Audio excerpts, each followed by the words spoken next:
former special advisor on media and publicity to former Vice President Namadi Sambo.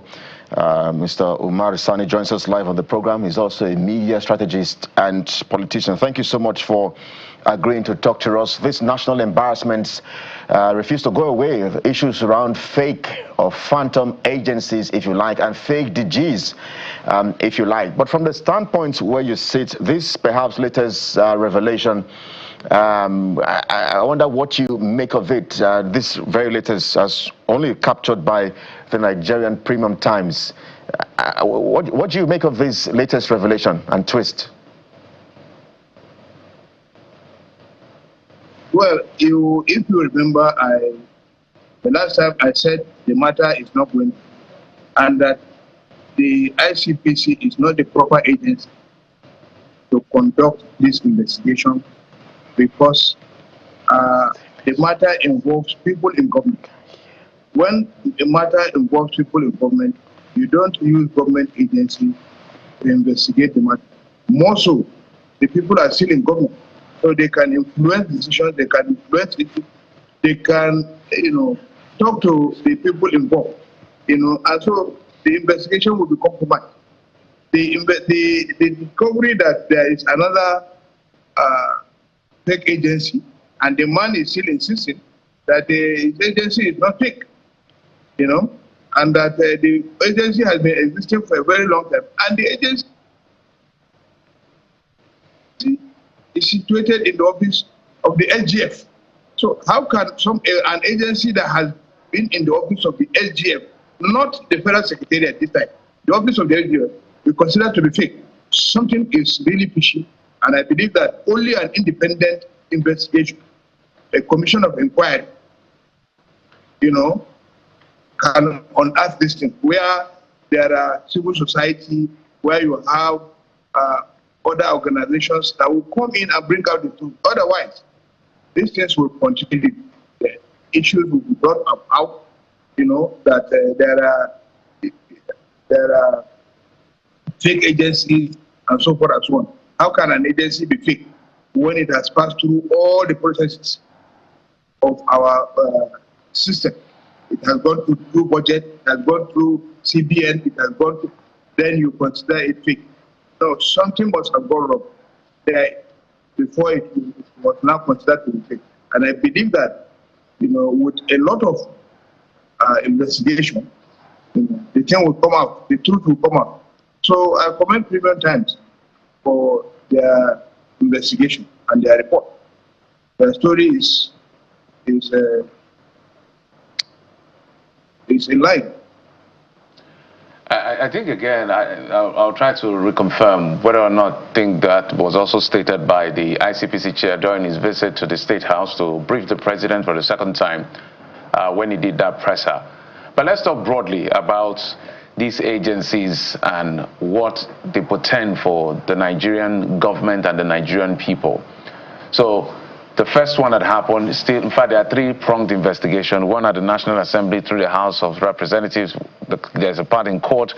There's also the one that was done by the ICPC when the president mandated them on a 30-day mission. And now we're hearing all of this. So talk to us. You understand the workings within the civil service. How do you think this became possible and missed the radar of those who should check some of these, agencies that operate without approval or without an establishment act? The issue is beyond. Nobody can successfully initiate or bring this thing into fruition without people within the establishment. And so those people that are within the establishment are very much aware of this agency, especially when these agencies are within the presidency. The presidency is the shock absorber of some of these agencies, and most of these agencies are created and then labeled presidency. So because they are presidency, most of them, hide under the presidency. Some of the organizations are under presidency. So presidency absorb all those things. The reason why it is possible is because there are internal people who are behind this, and they must have spoken to the National Assembly. They must have spoken to the leadership of National, spoken to the CBN, spoken to the budget office, and say this is an agency. We are trying to get the establishment, but please do all the necessary things, because an individual cannot just go and begin to get all those, all the codes, everything for budget. It's impossible. An individual can't get it. So it is a connivance, internally and externally. And that is why a thorough investigation is required, because this cosmetic approach, this way of doing things, this way of trying to, cover up, will not work. Everybody who is involved must be brought to book. And so this way, there is no way ICPC can indict, for instance, Femi Gbajabiamila, because the head of the ICPC, is the junior brother of Farouk Aliu, who is an APC chieftain from Jigawa State. The secretary is a cousin to the FCT minister, Yeson Wike. And so they can't do anything other than to try to cover up. Again, in the House of Reps, they have that bond, that fraternity, that bond. He was a former speaker of the House of Reps. And you can see that the House of Reps were more inclined to talking about signature than doing a thorough investigation. They want to compare signature and say, these are not thorough investigation. And even the person who is involved has not been interrogated. The public need to hear what he has to say, and then we will make sense out of it.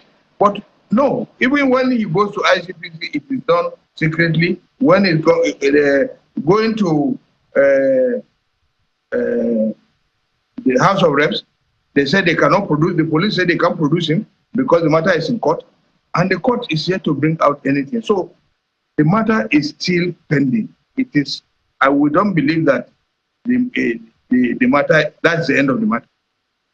Perhaps with a very cogent and thorough investigation, we'll be able to arrive at something. But as it is now, I don't believe in it. Mr. Sani, based on some of the things you have said, perhaps the biggest questions or the question on the minds of Nigerians as a result would be, can the administration sublet this investigation to an independent body to ensure that the true details can come out about who's responsible and who should get the big stick? But in addition to that, if you have thoughts on that could help. In addition to that, there are reports that in the Abuja ecosystem itself, that there are people who parade themselves as, having the ability to take you to Mr. President, take you to a minister, such that you can, that exclusive meeting can get you your contract or what you are intending to get from the federal government. Is that also part of the problem? And how can this be checked? Because on this platform, we've also had cause to interview people who called out certain individuals who paraded themselves as having youth programs in partnership with the state ministry, with a federal ministry. And at the end of the day, people were hoodwinked and their monies taken. So is it true that there is this ecosystem around federal ministries where people are actively making money from? The issue is more far-fetched than you are even putting it. I can tell you my personal experience for you to understand that the synergy between the ministries, agencies for government, and the presidency is not there at all. Now, somebody wrote a letter with a letter-headed paper and put it and signed it with my name and sent it to UBEC and said he is looking for a job for a particular lady, and that it was me that wrote the letter. UBEC did not even find out from me. They went further to interview the lady. It was when the lady was not successful that UBEC wrote to me to say your candidate is not successful. So I asked my secretaries, I said, did any of you write a letter to UBEC? They said no. I said, then how look at UBEC writing to me that I didn't send any candidate. So I went to see the UBEC DG. I went to his office. I said, Oga, I didn't send anybody. He said, but the letter is there. He has ordered for the letter to come. The letter came. I said, this is not our letterhead. And I said, okay, I will send you our letterhead so that you will understand how this thing works. So to answer your question, people exploit those advantages. It is not only this government. Every government, there are people who will tell you, I can take you to Mr. President, I can take you to the wife of Mr. President, I can take you to this, all these things exist. But to do an agency which is fake, and for the agency to pass through our budgetary system, and for the agency to have an account with the CBN, all these things, it can't happen unless there is somebody within who is also very powerful, who is motivating these things. But the ecosystem, as you rightly put it, is such that it can be tackled effectively. But how can it be tackled? The best way to tackle it is that the president must have an eye on even his staff, because these things come out within the staff. Why is it that it is only when there is a disagreement, or there is somebody will now go and issue statement and say that agency is fake, or like ICPC now were taxed because there is a fake agency. In their investigation, they discovered another fake agency, and that fake agency, the man was suspended with another 3 people additionally suspended. Now, all those who were suspended have not been properly investigated. So, suspension is not a very good punishment, but unless a thorough investigation is made, and then the person can be sent to court to be jailed, not for you to be a suspended person. After some time, when people have forgotten, can return back to work. Right. Because nobody is just a mere suspension in the newspapers, in the radio houses. But perhaps even a letter has not been served to him, has been suspended. So they can return back to their work, and then everything continues. And so the proper step to take has not been taken, and that proper step must be taken in an independent inquiry must be made. And those who are found, those who have conspired, along with the others, to form those agencies where monies will be siphoned. If you look at the argument of the first person, he said the problem came as a result of take-off grant. Take-off grant is naturally not in the budget. Yes, Mr. Sani, will be cooked up, agreed, signed, sent to, then, the National Assembly will do, a variation and include it in the budget before the thing will be given to the person. So there has to be an agreement. How much are you going to give me? How much are we going to take before these things? There are also accusations about even Ted Fund, that the man paid money before he was even appointed as Ted Fund executive secretary. So these are issues that have been in public domain for a long time. All right. Well, Mr. Sani, let me see if I can just squeeze in maybe one more question. I'm happy that you have indeed alluded to the fact that this does not start today. I remember in 2012 when perhaps your principal, who served with President Goodluck Jonathan as vice president between 2010 and 2015 or thereabout, there was this Good Luck Sambo Foundation. It was a very high-profile, fraudulent agency which was right here in Lagos, which was, I understand, it was busted somewhere in 2013. So this has always been there, whether it's previous administration or the current one. You're asking for an independent investigation or probe. I think we totally agree with you. But do you also think that maybe the fact that Mr. Adeyemi is in prison, I think he was arrested by the police, do you also think that the other officers who have been faulted or indicted, those at the top, should also maybe step down as well to allow for that investigative hearing without any sort of compromise or manipulation? Because we see that all of the offices, for instance, the chief of staff to the president, has gone about with all of his business. He's representing the president here and there, the office of the secretary to the government of the federation as well, now the office of the budgeting office as well.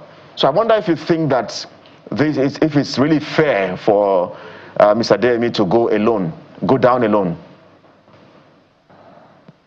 See, like I rightly observed, there is no way you can do, fair investigation on the basis of the fact that the people you are supposed to investigate are still in office. They have the capacity, because of their closeness with Mr. President and their political affiliation, for them to interfere with the investigation.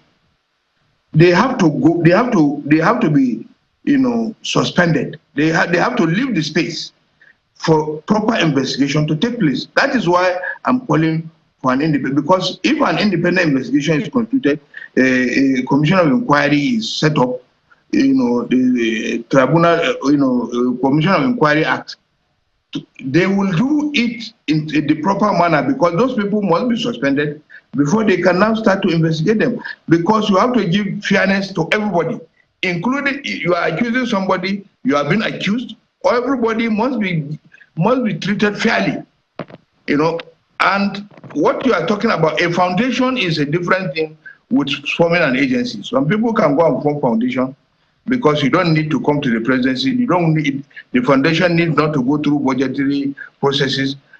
All you just need to do is to go to CAC and register it, and then you begin to collect money from people, duping them. That one is a different thing with this one. This one is you are forming a government agency that is tasked with the responsibility of doing certain things, and that agency is, is conducting government affairs, has government staff who are paid salaries to conduct government affairs, and they are also part of the budget of the government, and they have an account with the CBN. That is a different thing entirely. It means that government is negligent in that respect.